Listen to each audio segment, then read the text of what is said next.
And so the first thing you need to know about fasting is that we fast always. We don't fast in January. We don't fast when church declare fasting. If church declares fasting, that is good. But whether they declare it or not, we live fasting. We live a fasted life. That's the secret of victory in this realm. Ask anybody making genuine impact. You can make impression and people will look at you and assume things are happening. Time will reveal that that thing is fake.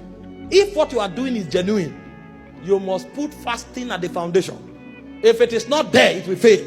Because Jesus himself told us that fasting is a compulsory part of our syllabus. In Matthew chapter 6 verse 16 to 17, he said, when thou fastest. And that when is numerous. Because when he was teaching this, he was teaching it with prayer. When thou prayest. And when they asked him about prayer, he said, man shall not live by bread alone, but by every word that proceeds from the mouth of God. And when he was praying, he said, give us this day our daily bread. So if you eat bread daily, you pray daily. If you pray daily, then you fast daily. How do you fast?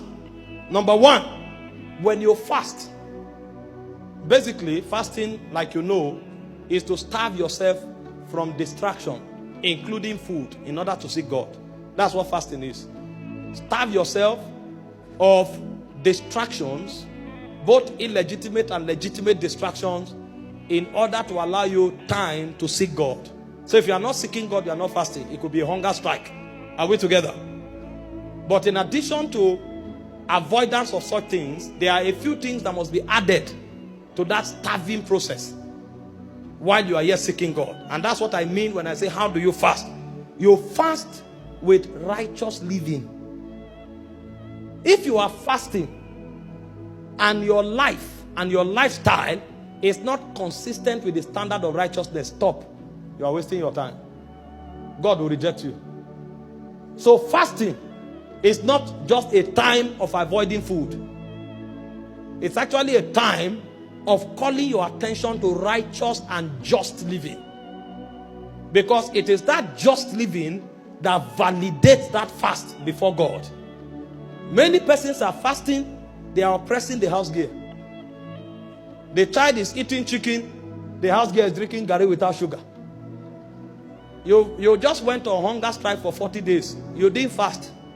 Because that wicked act will make God abhor that you're fasting in this realm.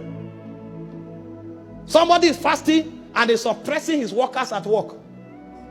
Pay salary, you won't pay. You carry their money, you put in fixed deposit. You want to generate some quick interest. Why somebody's child is driven from school?